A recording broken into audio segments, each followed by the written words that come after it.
Here we go, episode 123 of the Hardline Sports Talk. I'm Michael Merlo. That's John Michael Masiri on the other side of the screen. JM, it is the Thursday, well, now Friday or Saturday for our listeners before the Super Bowl. We're just a few days away.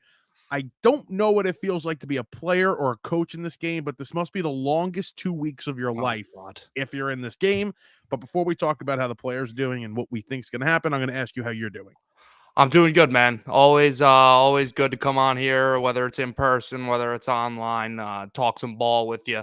Right now is the first moment in a long time, probably since November, where I've been like thinking about 3 sports at one time. I've been thinking basketball, I've been thinking football, and I've been thinking baseball. How does that feel?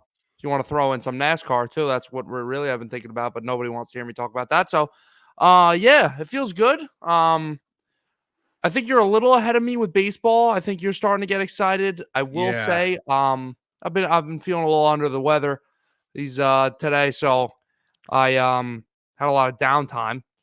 So I actually watched the entire compilation of Aaron Judge's 62 home runs, which was like 30 minutes long. And I watched the whole video, like uninterrupted. Like didn't check my phone, but it was kind of nice. Feels good to just zone out. You know what I mean? Did it get you back in the field a little bit? It did. I started getting a little excited. Coming? Then I saw Josh Donaldson greeting him at home plate and started, yelling things. Yeah. But I'm good. Yeah, I'm good. And watched a lot of Super Bowl coverage today. Starting to get real excited. So I'm good. I think this game, and before we start about the game, so I'll plug our social medias quickly. Make sure if you're watching on YouTube to like and subscribe to the channel. We've had some great feedback, great support lately, and we really appreciate it. On the social medias, check us out. We got posts usually every day or, a few times a week at least. So make sure you're checking that out. But this game here, I think we got lucky because we got 2 really great storied franchises. And I think we did get the 2 best teams, at least with the way they were playing down the stretch here with the Chiefs and the Niners. You talk about the Chiefs and the offense turning it on during the postseason and their defense, the way the defense played throughout the entire season, and then flip over to the San Francisco 49ers. I mean, they were arguably the best team in football all season long, definitely in the NFC. I mean, with the statement they made in Philadelphia in the middle of the year, they definitely proved themselves to be the best team in the NFC. And I think we've gotten lucky here with this matchup. What do you think?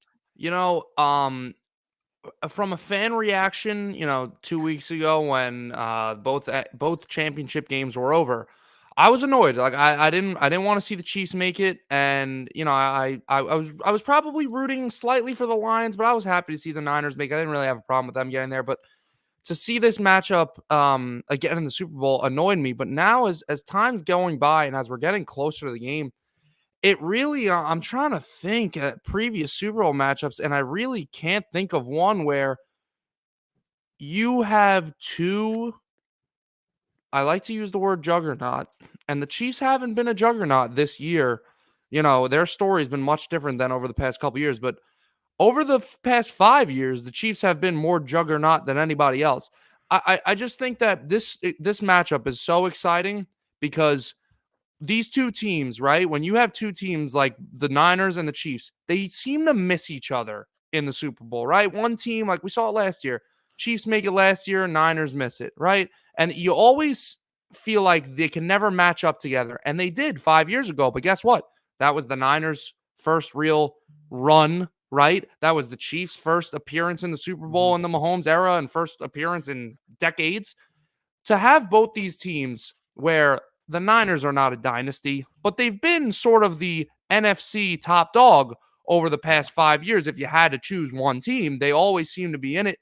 And they were certainly in it this year, and they've now made it to the Super Bowl. And now to have the Chiefs, who have ruled the AFC, who have been there 4 out of 5 years, who have arguably the greatest quarterback of all time, to have them matching up in the Super Bowl at this stage in their timelines is special, I think. A lot of whether it's the NBA Twitter account or Major League Baseball does this a lot, they'll write stories and, they project the next 10 World Series matchups, right? And it's, it's a crapshoot at that point, trying to predict the World Series matchups or any championship matchups, even a year out, but they do it 5 to 10 years out. And it's interesting sometimes when you see some of the matchups, and I kind of think of it like, when we had that first matchup between San Francisco and Kansas City, you would have thought they would have gotten back and played each other again. Like you mentioned, these are just two great franchises with great head coaches and, Mhm. really good players. And you would have thought they would have gotten there again. And it's funny with San Francisco, the way they've gotten back with the players they've gotten back with. And I think more specifically, Brock Purdy. They're back with, a undrafted, the Yeah, last pick in the draft, yeah. Mr. Irrelevant.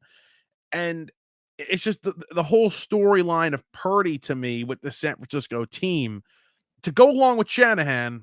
It really does make this even more intriguing. Yeah, and I mean, the storyline is very intriguing, and I think the fact that these aren't the same two teams by any means, really, that first matched up in the Super Bowl, I think that makes it a lot cooler, right? You got a completely different quarterback, like you're talking about for the 49ers. CMC was still, in his prime of the Carolina Panthers days when the Niners made it back in 2019. So this is a new look 49ers, right? You still have some familiar faces in George Kittle and in Debo Samuel, but it's cool to have this sort of new age Niners now. It's a part two. This isn't Warriors Cavaliers where you have the same faces popping up year after year, right? We got a completely different look here for the Niners, especially, and the way the Chiefs are built in general, right? You had a Tyreek Hill, and you had that hot flashy offense, and ooh, is that defense going to hold up against the Niners? Now it's the complete opposite. Now it's,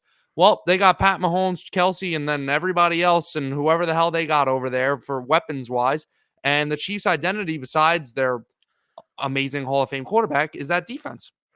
I think talking about Shanahan a little bit here, I don't know if there's been a head coach under more pressure in the biggest game in a while because look at, kind of his, career arc. He's been, labeled as one of the top offensive minds in the league for years. And even before he had become a head coach with San Francisco, but go back to the 2016 Super Bowl where they blow the lead. And I've never seen a coordinator get as much blame as the head coach did for blowing and losing a football game as Shanahan did in that Super Bowl, and deservedly so with the way they handled, having that big lead.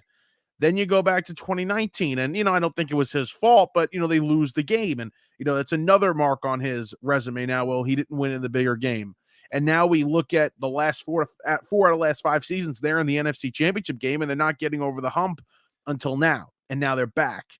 So for Shanahan, I think this is a big game for his legacy, and It's huge. I think Yeah. for him to just get over that hump of not being able to win the big game, I think Yeah. that's a big deal. Well, I think I'm just trying to think back now to some coaches that were maybe under similar pressure. I mean, probably McVay his second time around. It wasn't too Okay. hot, but it was like, all right, you lose this one. Now we're starting to, everybody was calling Sean McVay the next genius of the NFL, and it's like, Yeah. well, we can't really give you that title if you lose 2 Super Bowls. And he obviously ended up winning that one, but honestly, the last coach I could think that had the same sort of storyline, the same sort of pressure was Andy Reid with his first Super Bowl, on the flip side of it against Shanahan with the Chiefs, because before that, Andy Reid didn't have a ring. And Andy Yeah. Reid was getting talked about to be an all-time head coach, and he was really getting up there with all-time wins. And it was like, all right, but you haven't won a championship. It's time. And I think there was a lot of pressure on him there to get it done because he finally had that MVP quarterback, the sexy offense. And I really, if you would like to, I would like to talk more about Andy Reid because Yeah. I think he's getting credit now more and more, but I still think he doesn't get enough credit. I think that everybody hears Bill Belichick's name and is immediately like, oh, probably the greatest coach of all time. Yeah. I am, this might surprise you, and it's not Patriots hater, JM. I'm not being biased Mm. here. I am really getting to the point where if they win this Super Bowl, if the Chiefs win this Super Bowl, I will come on the show next week and I will tell you that Andy Reid and Patrick Mahomes are quite possibly in the same respect as Tom Brady and Bill Belichick at that point. Because Number one, I want to bring up Andy Reid's past before Mahomes. Sure, he had some shortcomings in Philly. I would argue that he elevated that team to points where they didn't know it was possible, right? Donovan McNabb had a really nice career with Philly. Mike Vick gets out of prison and ends up having one of the best years of his career there, and they're relevant again. Then he goes to Kansas City. Alex Smith, not a bad quarterback, but number one pick, disappointing career at that point, and ends up having his best years in Kansas City and winning a couple playoff games. And then what we all forget, Pat Mahomes was drafted by Andy Reid. And I'm sorry, any other coach out there, you could list a couple like your McVays, and we could get all hypothetical here. There is no other coach out there that would be able to develop Patrick Mahomes into what he is today like Andy Reid has. And I think that if they go 3 Super Bowls now in 5 years? 5 years. That congratulations, you're in Tom Brady, Bill Belichick territory. Yeah, I think the one thing that they would get a ton of credit for is that Mahomes looks so much more developed than Brady did 4 or 5 years in. Because we looked at those numbers after they beat the Ravens in the AFC Championship game, and Mahomes is significantly better than Brady was. Brady had the championships, but overall play, every number backed Mahomes. So with Andy Reid and Mahomes, I think they need to win probably one more, like get to 4, win more than they did in like that kind of like 5-6 year span. You know what I mean? Yeah. Because because they won 3. Do you count 3 championships in like a 5-6 year span as a dynasty? Like, do you think the Giants 100%. were a dynasty in baseball? I don't know what there's obviously no definition of dynasty. No, it's really just like what you think. Like it's up for determination. I saw this debate on Twitter. I know we're switching sports. I do consider the Astros to be a dynasty. If you win multiple championships and have multiple championship appearances in a 5 to 6 year span, I think you're a dynasty. The Astros ran through the AL year after year. So I think the Chiefs, whether they win this one or lose this one, I still think you consider them a dynasty over the past 5 years. You have 2 Super Bowl. Let's say they lose. They got 4 Super Bowl appearances and 2 Super Bowls over that span. I think they're a dynasty. See, I think the Astros. How many of the Astros win? 2? The Astros won 2017 and 2022. 2. I think you need one more there. I think you need one more because I know you talk about the AL. You talk about the AL championship and the AL championships, the pennants they won, and even just getting to that championship series. They probably needed one more. Same thing with Chiefs. I just think with sports today, especially in baseball, football, the rules really haven't changed too much, but especially in baseball, the way that players are much more marketable now, and it's not just these huge market teams, and the way analytics and sabermetrics have come into the game where you have these small market teams like the Rays competing, and we could talk about the Moneyball days. Like, I think it's really hard to win year after year in baseball like the Yankees did in the late 90s. Yeah. So I think what the Astros did, I think deserves and I can't stand them. But I think deserves dynasty respect. It's a good point by Reid, though, and I think that point you make about Reid being under pressure in that first Super Bowl, I think he's probably under more pressure than Shanahan was in this one, 100%. We are dealing with here, the last pick in the draft, and I think Kyle Shanahan deserves a lot of credit. Let's talk about the last pick in the draft. I think he's my favorite player in football right now. That's Brock Purdy, the last pick in the 2022 draft. You see that? You see the owner of the Niners? I want to say his name's Jed York. I'm pretty sure I'm correct. Did you see that clip about him talking about Shanahan? How he went up to him after practice? He's like, "Yeah, the guy we drafted last overall is probably our best quarterback." Yeah. How funny is that, man? Yeah. That's a gregreat story. Yeah, that's one of those things where you're like, okay, is that a good thing or a bad thing? What do you think of Shanahan saying though? Oh, but Trey's still the guy. Trey's still the guy, and like Jimmy's backing him up. What do you think of that? I think you don't want to pull the plug too soon. I think Shanahan probably it's a little ego. You're just at that point where I think they were okay they had a little insurance with how good that team was that they could still kind of try to force this Trey Lance thing and not completely fall on their face. And they didn't. They've been division champion year after year, basically, and in the deep in the playoffs year after year, through whoever their quarterback has been. But I mean, I get it. I mean, what is your take on it? What was my question? I'm dead serious. You asked me a question, you didn't even remember what it was. You asked me, what do you think about him saying Trey's still our guy? I think that, and I watched the video 6 times. Sorry, I was thinking about my next question, which you're gonna love. Okay. Um, I think Brock Purdy. I think you had time to develop Purdy, so I think you're kind of right there. Well, we're gonna try with Trey. We gave up so much for Trey. Let's see what works. Yeah. And if it really just fell flat on our faces, whatever. I don't think they would, even if he was clearly the best guy, where everybody knew that he was the better quarterback out of those 3. I still don't think they would have wanted him to start yet. And ideally, they wouldn't have had him start any games last year. Ideally, they would have had him just ride the bench and learn and keep developing, and then threw him in there. Yeah. Well, the crazy thing is, do you know, I don't want to get this number wrong. I think he started like 45 games in college or something like that.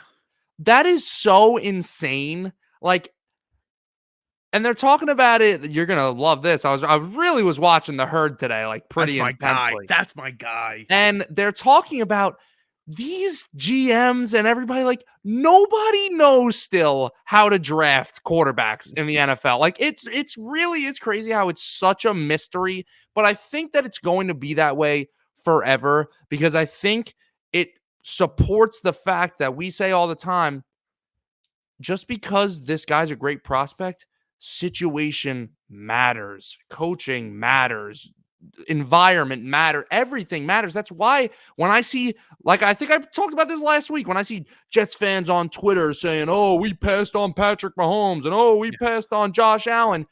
Let me tell you something, Jets fans. If we had Josh Allen or we had Patrick Mahomes, they probably end up not, I don't want to say sucking because they have so much talent, but they wouldn't be what they are right now because we would mess it up in some way. Well, also think about this. What is wrong with my brain right now? I keep forgetting what I was going to say. You know, while you're trying to regroup, let me do a quick interruption. This NFL awards thing right now is an actual, like, absolute joke. I just read 2 things within 5 minutes on Twitter that are making me lose my mind right now. Number one, Christian McCaffrey won Offensive Player of the Year, which is obvious. Everybody should vote Christian McCaffrey. Maybe you want to say Hill, but he got hurt, right? No, it's him. CeeDee Lamb received a first place vote for Offensive Player of the Year. He had 1 first place vote. They should make that person, whoever did that, publicly say who it was and then fire them from the committee that votes for that. You really think that's that outrageous? That's ridiculous. Over McCaffrey and Tyreek Hill, CeeDee Lamb. Great season. I think CeeDee probably was over Tyreek. Oh, but what's the argument? It's not Tyreek like got hurt. But his numbers were still good, better anyways. It doesn't matter if you want to say, like, oh, well, you know, CD played on the Cowboys. They had a great year. Tyreek Hill and Christian McCaffrey's in the Super Bowl. Tyreek Hill and CeeDee Lamb were bounced down the same round. So there's no argument for team performance. Yeah, I don't know. CD was that good, though. CD was that dominant, and it was just get a him. First place freaking vote. It was just him. Anyway, what I wanted to say Hall of Fame class. Well, last one. Hall of Fame class.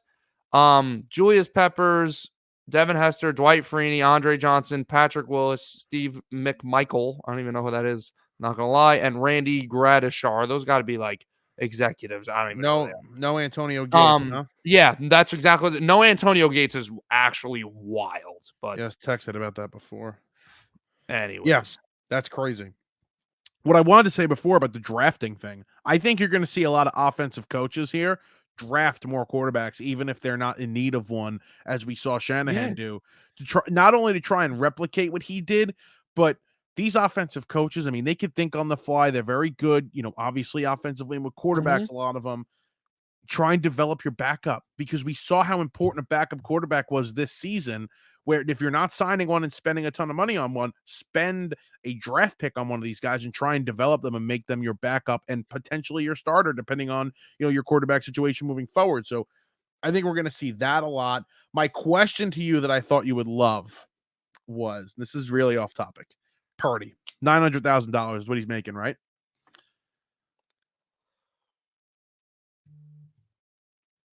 You hear me there? Yeah. I thought you froze. What the hell was that? No, I'm asking you. He's making $900,000, right? Yeah. I thought that was a rhetorical question. Do you think that Brock Purdy is like sitting in Vegas? And I know he can't gamble, obviously, but the amount of money flowing around Vegas, billions of dollars, and I would do anything to be there. But do you think he's like really jealous of these people making money? Like, listen, I know $900,000 a lot of money. We're broke college students. We understand it. Mhm. You're not anymore. I'm still a broke college student. You know the feeling of being Yeah. a broke college student. Yeah. Purdy and these guys is Lens is a broke kid making Yeah. $900,000. I mean, do you think he okay. feels it a little bit? I mean, I imagine at this point he's probably making millions. I don't know if he has any endorsement deals lined up. I would imagine he does. If he doesn't, and I'm a company doing marketing, I'd jump all over that. Yeah, no, but it definitely does got to sting a little bit. What is he's going to be going into his third year of that contract. So, depending on what happens, if they win the Super Bowl, I imagine that they'll give him an extension. Maybe they'll wait another year. I don't know if he's the type of guy that's going to start putting some pressure on him. I know he's a family guy, a little bit reserved kid. I don't know if he's great kid, man. I'm sure his agent, there's no modest sports agents out there. They're all sharks. Yes. So, He can't I'd get imagine paid for that they're the year telling now. him. What? He can't get paid though. What do you mean? Like legal? Like in the NFL, he's not allowed to get an extension? I think it's another year, another full year. How crazy is that? In that case, I'm telling my teammates, yo, George Kittle, Deebo Samuel, CMC. They can't let him pay for. Let me get a little scuttle. These guys must be paying for everything. Oh, they gotta pay for everything. They must be. I mean, we knew that story about McCaffrey and the Christmas presents or whatnot. He bought the offensive line. He took care of that for him. Yeah. But that's tough. I mean, that's a tough situation. I think he's all right. We know he's not making ends meet, but I'm saying I'm sure he's getting endorsements. I'm sure he's getting some sort of perks where he's very comfortable financially, and I'm sure has the money to splurge on some nice. I mean, he's paid. Thing. I think he has a roommate. If this story is true from the offseason, he's got a roommate in San Francisco. Yeah, and we know about San Francisco. That's not a good place to live. But he has a girlfriend. I don't know what the deal is there. Oh, didn't he just? I think he just asked her to marry him. We're turning into like E-News right now. Are we gonna talk about Taylor Swift next? We could if we want. How about that? How about that flight from Japan to Vegas, man? Yeah, enough. That's tough. Can we get into these bets soon? Because I'm actually like developing a problem for Sunday. I'm doing research on weird stuff right now. How weird that you got to make sure you can gamble on it here. You're not allowed to gamble on a lot of crap. BetMGM, you can bet on so many things on the halftime show. Really? You can bet on what the first song's going to be, how many songs he's going to sing. Are you going to bet on that? Are you that much of a degenerate? Okay. That you need something during the halftime show? There is a bet where you can pick if he's wearing a hat or not when he comes out for the halftime show. And I'm liking no. No's like plus 130. I'm getting plus odds on that. Oh, my God. You know what? You saw the amount of money that's going to be legally wagered on wagered this weekend. No, what's the number? It's in the bit. It's like 50 or 60 billion. So this is just ridiculous. I wanted to tell you about this. So yesterday, I'm just bored I'm scrolling on YouTube, right? And the first video there is this like 60-minute special on sports gambling. And it's like 13-minute video, right? It's not 60 minutes, they lied. So I'm like, you know what? Let me watch this. And it's talking about like how like sports gambling is like the new epidemic. And it is actually like hysterical. Like you need to watch it because the way they're talking about it, they bring in this like sports gambling psychologist, and he's like, oh, the way they're deceiving you, and it's just like tobacco all over again, and you have all these young men that are like, and then they bring on these like gambling addicts, and you have this guy that he was like, I was doing a tennis parlay at 4 a.m, and like I was depositing my entire paycheck into my FanDuel account every week, and I'm like, you know what? Like that guy's a loser. Sorry, like yeah, I mean, He would find something else if sports gambling didn't exist. He would go to the casinos. He would be, doing something shady. No, it's listen, they broadcast it. They do a great job advertising. It's They do. fun. It's listen, I don't have you know me.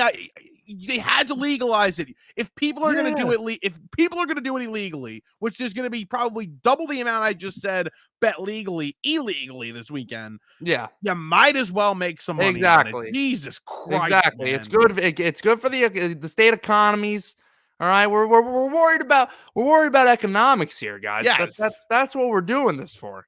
Okay. So if I want to put 10 beans to win 500 on a parlay, let me rock 60 minutes. Okay. Exactly. And listen, I'm listening to Mad Dog today, okay? My guy Mad Dog on his radio show on Sirius XM.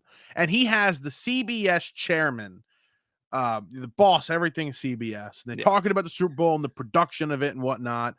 And he asks him about ratings and why just the NFL is growing at such a rate, even with people, dropping cable. You still have crazy numbers, and yeah, they're streaming and whatnot, but you have these crazy, crazy numbers still, and they're going up. And he asks him why, and they're talking about just the NFL and whatnot. And I think the obvious answer is gambling and fantasy. I mean, it has to be, right? I mean, that's your obvious answer for why this just is continuing to grow and to get to rates that we've never seen. Yeah, of course.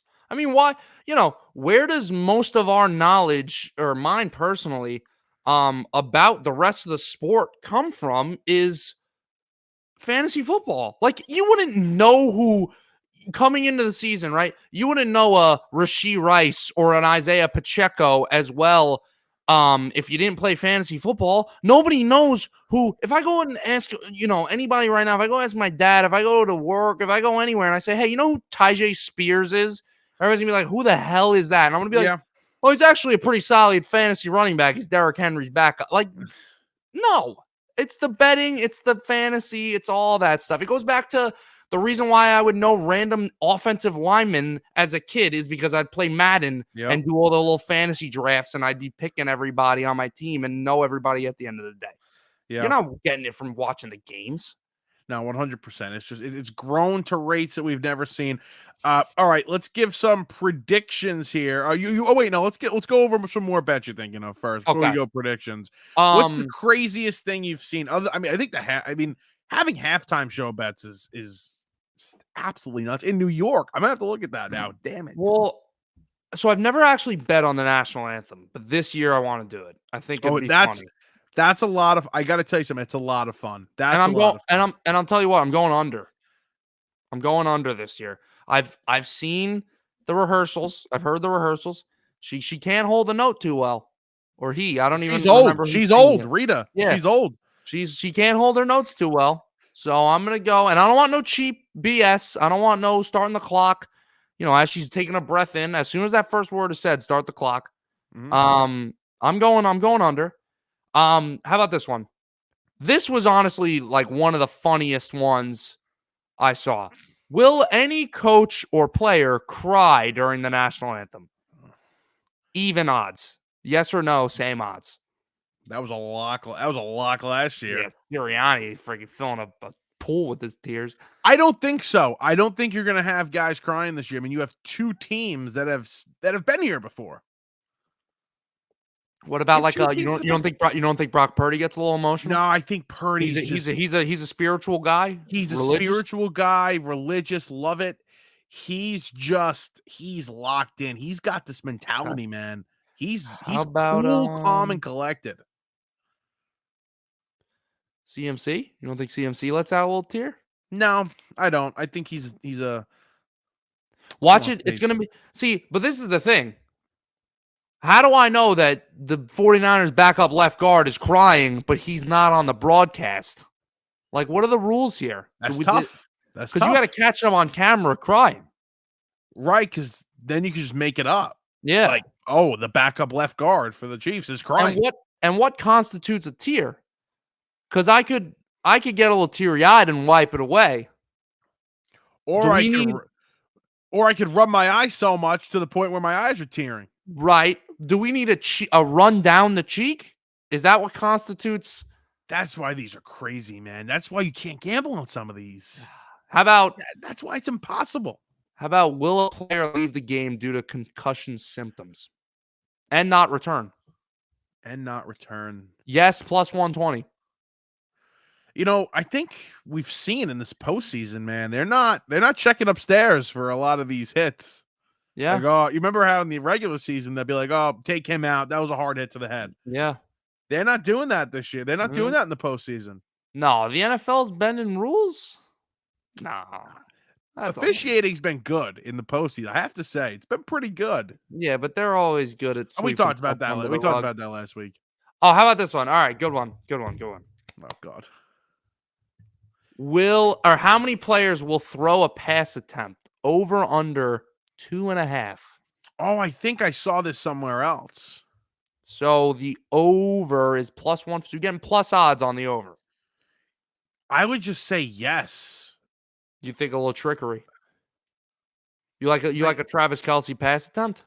No, I don't think he'll let him throw a pass. Yeah, that's true. No, it could be Debo throw it. No, right? Or Ayuk. Not Ayuk really. won't be able to sling it. I don't know. All right, no. I'll go no. I'll go under. Okay. I mean, I know that's chalk. I'll go under. All right, two more. This one, I pray to God the under hits. How many times will Taylor Swift be shown live throughout the game? 5.5. I think they'll go over. Kickoff to end score. No post game, no pregame. I know I'm a Swiftie. I mean, I'm not a Swiftie, okay? Because these people are no. I gotta say, no. Go ahead. You're right. I like Taylor Swift. I like her music a lot. Okay, my sister likes Taylor Swift a lot. We like her music.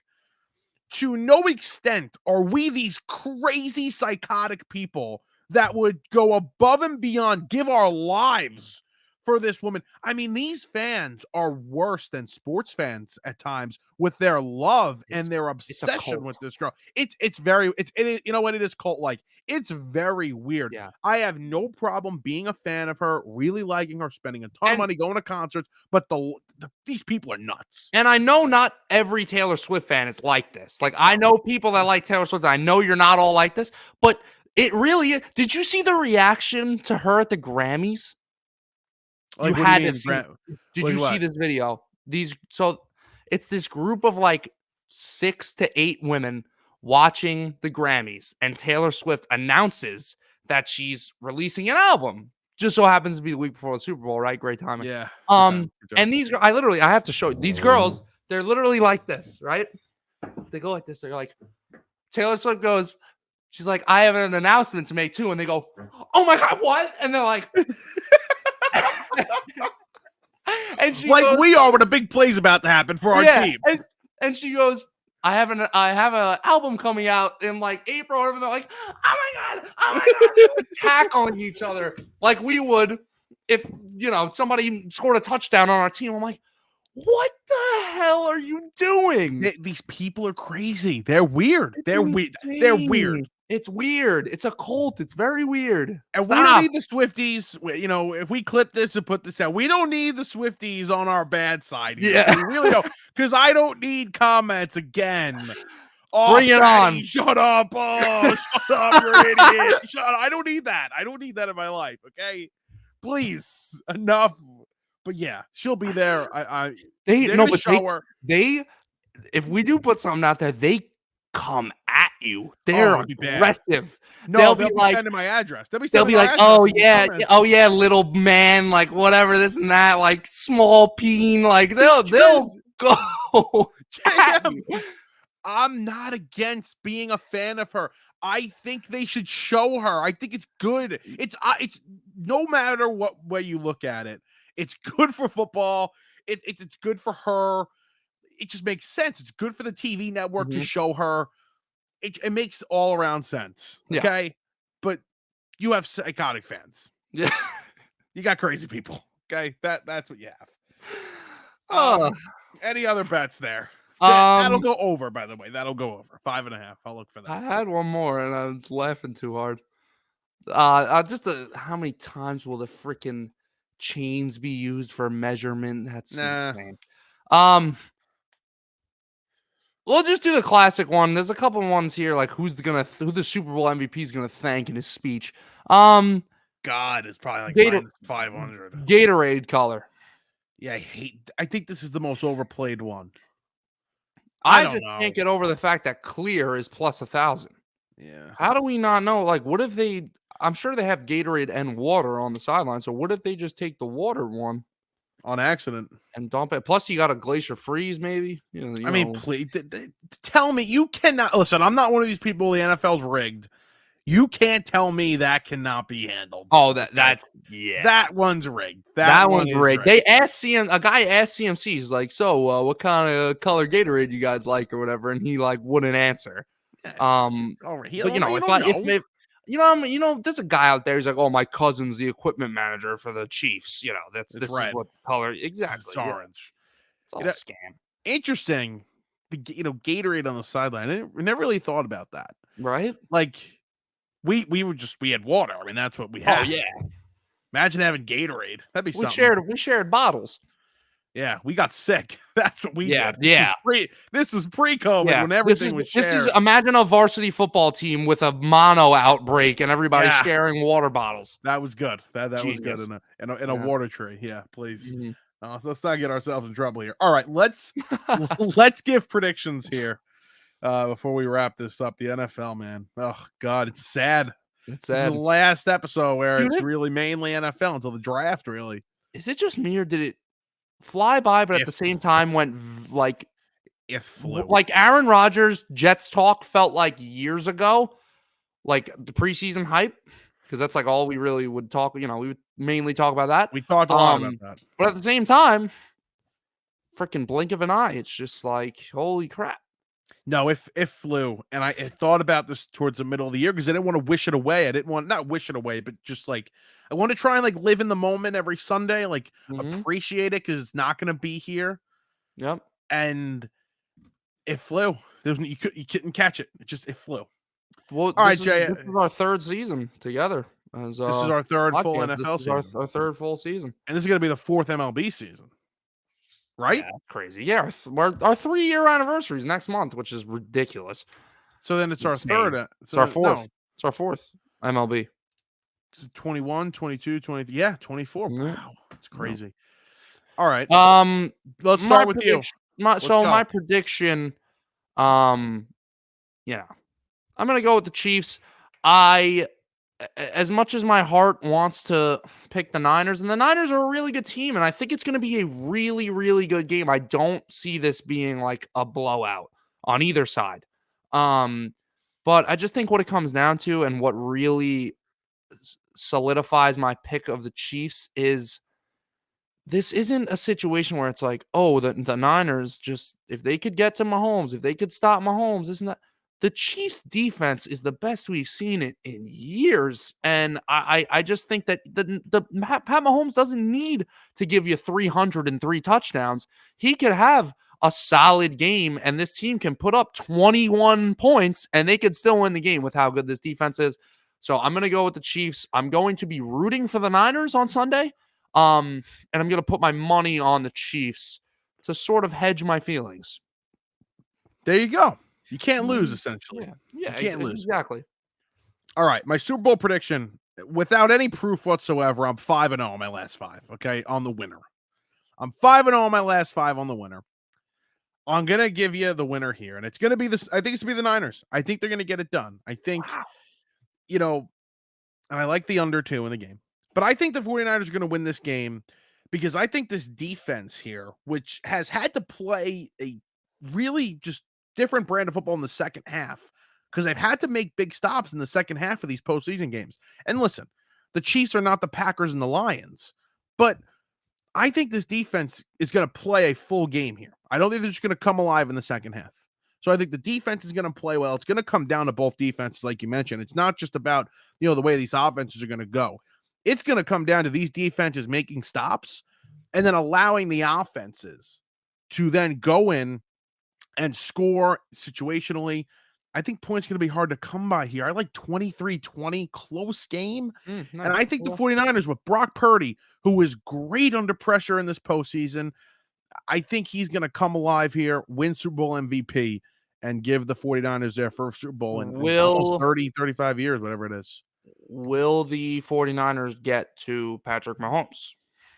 Right. 'Cause And you're I posted that yesterday. I think they will enough. I mean, I think they'll make him uncomfortable, bat some balls down, keep him contained where he can't run and he has to throw it away. Maybe not, with sacks, but Mhm, just keep him contained. Don't let him get in space where he's making throws on the run or, gashing you for 15, 20 yards like he mhm. likes to do. That'll be important for these defensive ends. Chase Young's got to show you something, right? I think he's Not benched? playing for his, if he, whatever minutes and, he gets here, he's playing for his namesake and potentially the rest of his career. I mean, he's going to get Yeah, another job, obviously, somewhere, but it'll be a different kind of feeling if he plays well in this one yeah, for for what sure, kind of contract he gets. for sure. I'm Yeah. surprised. I thought you were gonna go with Kansas City, man. I've been riding Kansas City. How long? I mean, I tried to stay on the bandwagon. I didn't pick him against Buffalo, be Yeah. honest there, but I had him 2 weeks ago against the Ravens. I got something about Purdy, man. I gotta be right about Purdy. There's just so many people, friends, people we know that'll come up to you and I'm a Purdy guy and I put myself out there as a Purdy guy and I want to defend him and I want to Mhm. rock with him and I want Yeah. them to win. I really do. Yeah. Problem is, I like both teams. I like Kelsey and Mahomes. I Yeah. love them, Yeah. but it's tough. All right. No, we don't have to do awards. I mean, we really don't have to do the awards. Flacco got comeback player of the year. Did he? He did. Oh, I am shocked. I really didn't think they were gonna have the balls to do it. Wow. I mean, that's the way it should have gone. Like, Hamlin, it's a great story. I just think Hamlin got his recognition. He got his flowers. I don't think, that you need to give him this award. I think, you give Oh it my to God, I the way it's can't gone over the believe past they couple of did. years. The Joe Flacco story is incredible. I just saw a tweet. I don't even want to read it to you. I don't even Oh want to God. read it to you. Oh God. It says coming back from playing from the Jets for the Jets, and then the greater sign, and then dying. So I'm sorry. That's out there now. Oh, real sorry. All right. That's Oh, that. yeah. Offensive player of the year is McCaffrey. Defensive rookie of the year was Will Anderson. That was a little surprise. Carter was the favorite heading in. I think they got this right, though. Will Anderson should have been the defensive rookie of the year. Mhm. CJ, obviously, offensive rookie of the year. Um, I don't want you to say obviously. I thought Puka deserved a little bit of more of a closer race. I had an argument with a friend at school about that on the radio, and I think this is a year where he was just so dominant and so I know Puka was, I Puka, get and it. he's a number one, and he deserves some kind of Yeah, but recognition. we've seen good rookie years like a Herbert. I know the team performance is different. Um I think and Stroud's a listen, if little we're different. doing most valuable rookie, it's Stroud, no doubt. The guy plays a way more valuable position. But I mean, like Puka broke Jamar Chase and Jefferson's records. That's insane. Let me ask you this. Nah, I'm not gonna ask it. No, ask me. Ask me. Should there be an offensive rookie of should there be an offensive player rookie of the year award? Wait, what? Like, should there be another award where almost you're giving one to the quarterback and then you're giving one to a skill position? Oh, you mean like a MVP Yeah. rookie and then no, I don't think so. All right. We don't have the MVP yet, right? No. Did you see just before we end the Niners and the Super Bowl talk? Yeah. Did you see this thing about Shanahan that he listens? He has every room bugged in the facility, and he listens to the meetings between the coaches and the players. Like things he's not supposed to Like know, like or everyone is aware of it. He got this from his dad I read about it in the Athletic. He got this from his dad when in the Washington days. They were in a meeting when Kyle Shanahan was working as an assistant. They're in an offensive meeting and Mike Shanahan's not in the room. and they're talking about running this run play and doing a backside block Uh-huh. on this run play. And the coaches are agreeing with it. They like the idea. And then Mike Shanahan busts into the room and goes, no, no, no, no, no, no, no, no, no. We're not going to do that. And they're all like, where the hell did you come from? He was listening to their meeting while he was in his office. Yeah, that's weird. Because they have the room bugs. And everyone knows it. Trent Williams said, like, every 49ers player knows that Kyle does this. And they're just like, yeah, we don't have a problem with it. I think it's weird. I think it's a little weird. I don't want to say bugged. How about we say every room's mic'd? It's the same stuff. I know, but bugged What are you, a seems mafia like guy? Like, what is... No, every room bugged sounds like he's doing it without them knowing. There's a mic in every room. I get it. But yeah, I mean, small difference. I get. I think it's there are some benefits, but I also think there's probably more negatives to that. Yeah. Is that fair? I do too. I think it's weird. Yeah, it's a little weird. Yeah. All right, we don't have the MVP yet. I mean, it's going to be Lamar, but man, would that be a great surprise? I mean, listen, because Hamlin, how big of a favorite was he? Yeah. And Carter was a favorite too. So it's upset night. This would be the biggest upset ever, I think, in the MVP. Reggie Wayne and Jared Allen weren't Hall of Famers. Lamar closed at minus 10,000, bro. That's if he loses if he doesn't win the MVP, that's ridiculous. That's official. Yeah. Interesting. All right. Well, I hope he doesn't win because he don't deserve it. He doesn't deserve it. All right. That's it for football. I'm closing the notebook on football there. My notebook was closed. And now we are going to talk a little NBA. We had the trade deadline today, which was Thursday.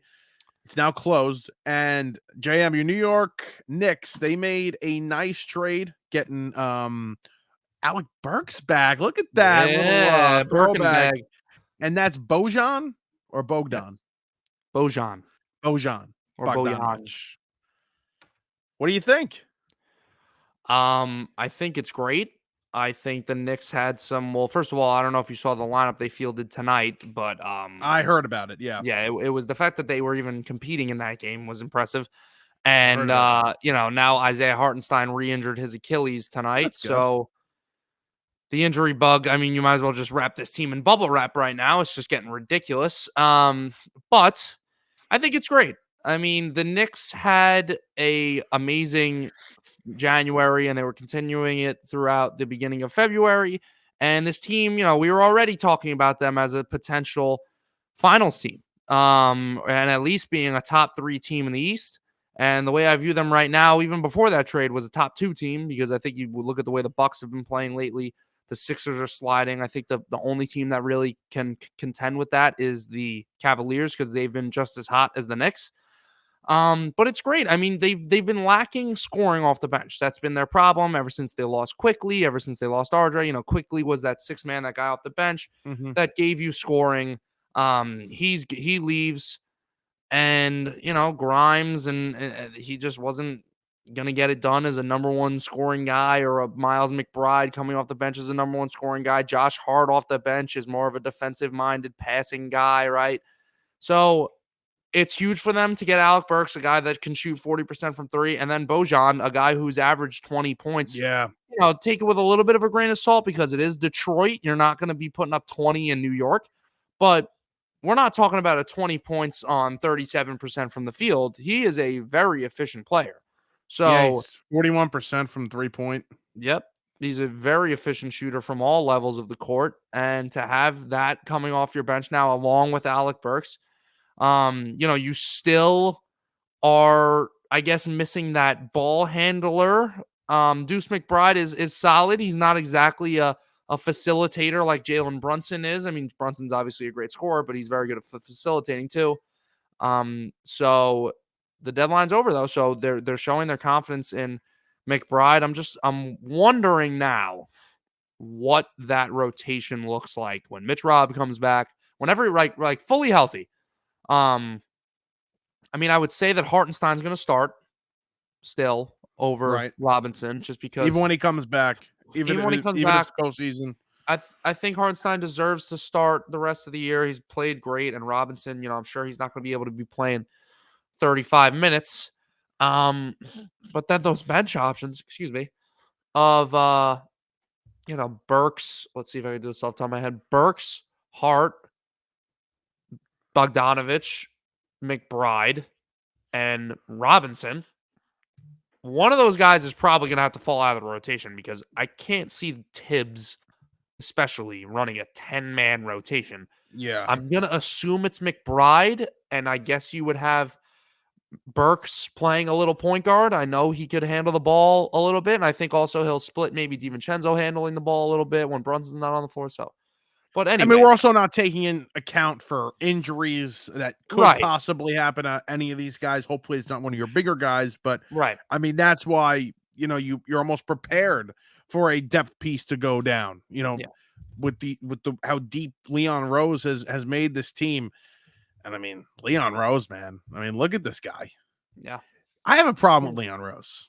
I think you know my problem with Leon Rose. Agent? Do you know my problem with Leon Rose? Relationship with the agency? He doesn't speak to the media. And when he does pre-recorded spots with Mike Breen. And I don't like that. Well, you're I a think media you guy. should. I just care how he runs the basketball team. Right, and that's fine. But let's say I'm not a media guy. I like the fact that Joe Shane, after the Giants win 6 games, is out in front answering questions for 20, 30 minutes. Yeah. I respect that Billy Epler calls into radio shows when he was the general manager and speaks to the media. I respect that. And listen, he hasn't had a bad tenure with the Knicks. I mean, how many years has he been president? I think it was right around like 5 years. So he's had a couple of losing seasons in that, correct? Mm-hmm. And I don't like that when things aren't perfect, and he didn't do it last year. He didn't do it last year. So yeah. I can't even say he didn't do it when it was bad, but he's doing it when it's good. Right. I got a problem. That's all. All right. Well, you have fun. Does a good job. He does a good job with the basketball team. MVP and he kept voting, all his first round picks. MVP voting is out. Yes. Fucking whatever. Lamar 49. Josh Allen 1. You know what, man? It's like You're a little Niners fan, aren't you? No, let's defend Allen here. I mean, come on. I don't think Lamar had that great of a year. And I just think it was default. I think it was default at that point. Yeah. Why? Because Josh Allen threw 18 interceptions. He had 3 against the Jets. Okay. No, and the Jets always play him tight. And the last one, they were losing and they need to throw it up. I mean, we got a little ripped apart when we said back in week 17, whatever it was, after on Christmas Eve, after the week 16 game when the Ravens beat the Niners, right? And everybody was like, oh, Lamar's the MVP. We recorded that week and we said, this is a little ridiculous that everybody's just saying Lamar's the MVP now. And everybody was like, oh, but look at the year the Ravens are having. And how can you not? They're the number 1 seed and this and that. Well, now look at them. They're not in the freaking Super Bowl. So what was the point then? Because they didn't make it. They're not going to win the Super Bowl. So what was the point of this whole Lamar Jackson should be the MVP? Yeah. Why not give it to a guy who had a better year like a Christian McCaffrey who's in the Super Bowl? Or a Josh Allen that lost to the Kansas City Chiefs that, oh, by the way, beat Lamar Jackson and the Ravens. So enough with how's their team doing? I get it if you don't want to give it to a guy that, like I always use the Deshaun Watson Texans example. They went 4-12. The guy led the league in passer rating. Mm-hmm. I understand you don't want to give it to a 4-12 quarterback. But why not give it to a 3-seed quarterback or a 1-seed running back? You got to give it to the number 1 seed and that quarterback. You have to do it. But if you say Brock Purdy, who's the quarterback of the number 1 seed, no, he's got the weapons. No, you don't know ball, casual, this and that. Yeah, you don't know ball, actually. It's ridiculous. I don't care. Merle, I know I'm ranting right now. I'm sorry. But Joe Montana, I want to use him as an example. His coach is on tape. Look this up as saying that Montana wasn't the greatest arm. And by the way, Joe Montana is the same quarterback of the same team that Brock Purdy plays on right now, right? Yep. Okay. Joe Montana, you ask anybody over the age of 30, they will tell you one of the greatest quarterbacks. Some of them might still view him as their GOAT, right? MVPs, Super Bowl rings. played within structure, threw guys open, very smart quarterback. When Brock Purdy does it, though, not so good because No. he was drafted in the 7th round. That No. is the only reason. Yeah. What people don't realize is that Brock Purdy is in his first full season starting. 1.5 years here of playing. Just wait. Give it a couple of years. The people that don't think Brock Purdy is all this, please, you're going to look like such an idiot in about These 2 to 3 years. these hands, I would have many fingers left if you asked me right now what quarterbacks would you take over Brock Purdy for the rest of their careers right now. Yeah. I would take Brock Purdy is on my top 10 list of quarterbacks I would take for the next 5, 10, 15 years, whatever time frame you want to use. And listen, right now, there is a clear distinction between, Lamar and I don't even think Lamar, Stroud, and, I'll throw Rodgers in there, and, Herbert and Burrow and Allen and Mahomes. Like, there is a clear distinction between those guys. Yeah. And him. I'm 100% there, but he's about to get there. He's about to get there. Coach and quarterback, perfect marriage. Yes, Chiefs it is. mastered it. 49ers, we'll see what happens this Sunday, but I think even going forward, I think they're starting to get the hang of it here. Yeah. Back to the NBA. Back to the NBA. Anything else on the Knicks there? Nothing really. I mean, we talked about them a lot last week. I just think this trade makes them better, and they got to get healthier. Yeah, that'll do it. I mean, listen, I was listening to a couple people today talk. Probably want a month or so of everybody playing together, so there's no rush to get everybody back right now, but you want a month. Would you shut everybody down until the All-Star break? Oh, I'd shut Brunson down. Obviously, I was happy out. he did not play tonight. He's got an ankle sprain. I'm assuming it's a low ankle sprain because it doesn't, a high ankle sprain, you're talking weeks. But then again, this OG went from being a game time decision the day after he got hurt to being out for like a month and a half. I mean, at that point, who else are you shutting down? Maybe a Hartenstein, but Yeah. I'm not going to shut down Josh Hart.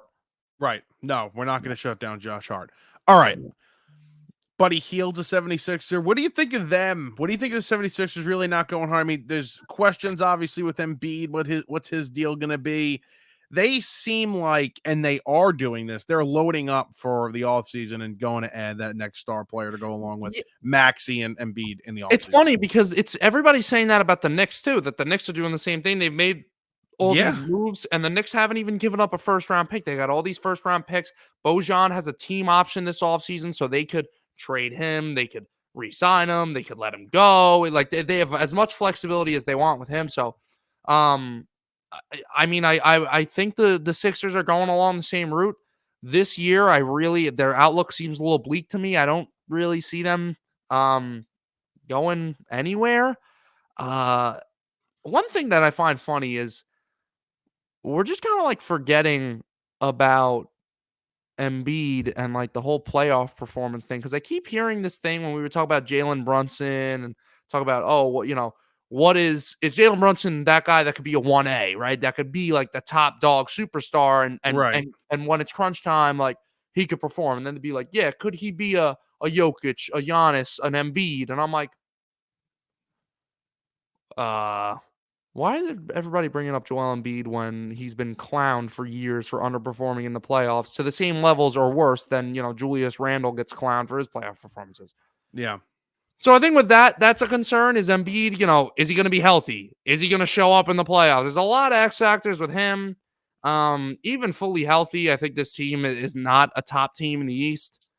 So I think they're looking more towards next year. And then the East is just weird. We're not going to talk about the Celtics. The Celtics are great. The Bucks. What the hell is the deal with this team? I mean, Merle, you got Doc Rivers. First of all, he's coaching the East on the All-Star game, which is ridiculous. Yeah, that's crazy. He's giving the bonus too and everything to Griffin, right? Yeah, which is nice. That's nice, but it's just a weird situation. Yeah, he's also got money coming out of his what. Who, Rivers? Oh yeah. Yeah. TV deals, his coaching days with the Celtics. Really screwed ESPN too, man. What the hell? Yeah. The Bucks, though, all over the place. They're dropping games. They're choking down the stretch. They're 1-3 ever since. Actually, they might have won the other night. I gotta look that up, but It's whatever. the They're Doc one and Rivers three experience. in the Doc Rivers experience. The defense is not getting better. This team just doesn't seem to mesh very well. Not big on the Bucks, so I'm still viewing the Knicks as the second best team in the East. Still better than Cleveland, you would think. Yeah. I mean, Cleveland is great. They're the 2 seed right now. They're playing very well. The Knicks have had their injuries over the past couple of weeks Okay. here. So I think at full strength, the Knicks beat them. I mean, they beat them last year. The Knicks, I think, have improved more than the Cavaliers have coming off of last year. Scary series, though. Scary series. I think that is a potential matchup, right? A 2 versus a 3. You could have a rematch of last year. Yeah. Donovan Mitchell's playing great.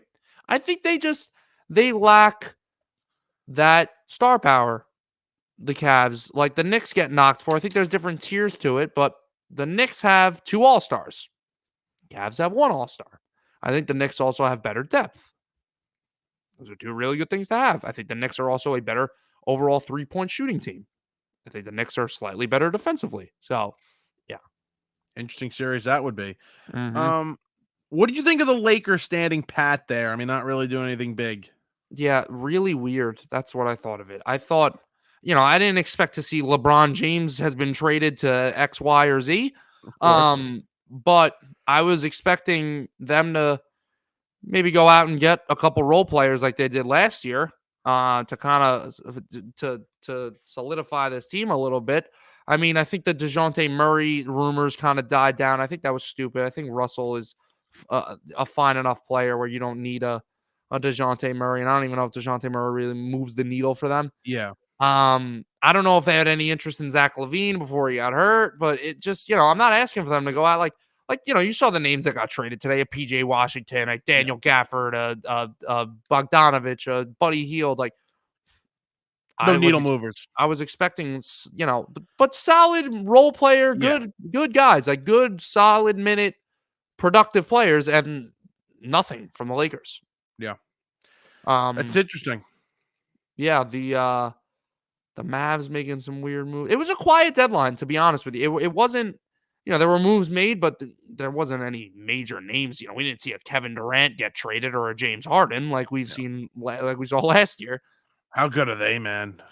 Those Clippers, they're good.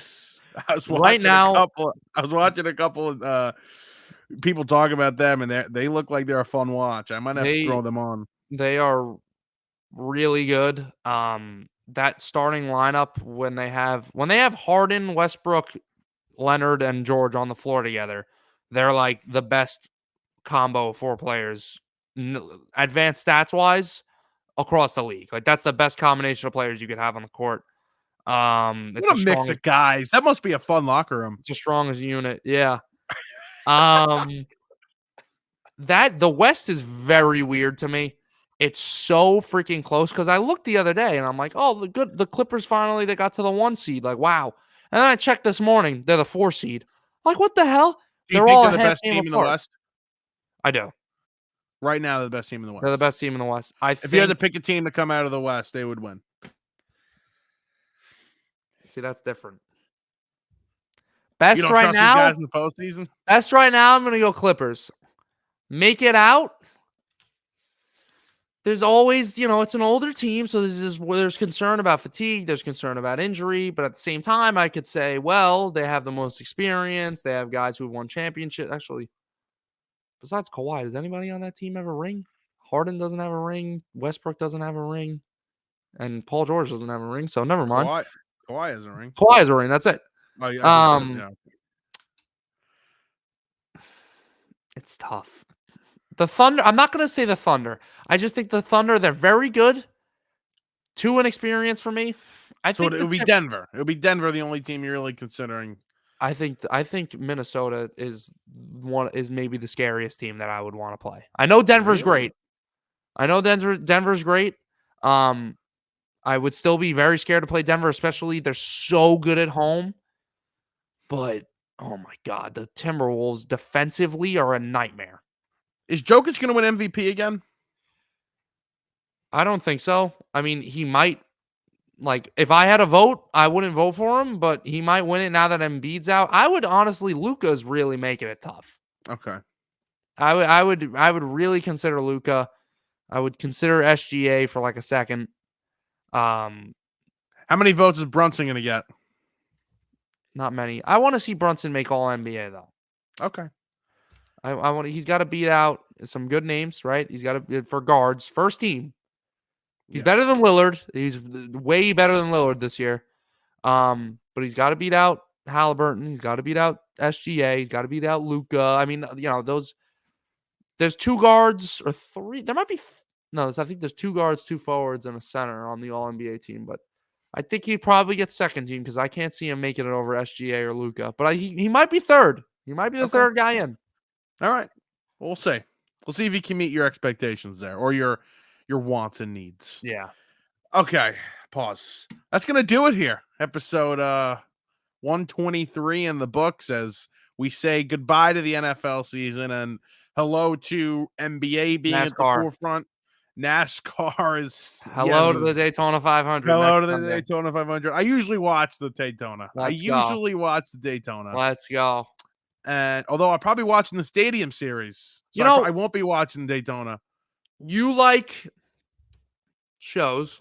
You're a show guy.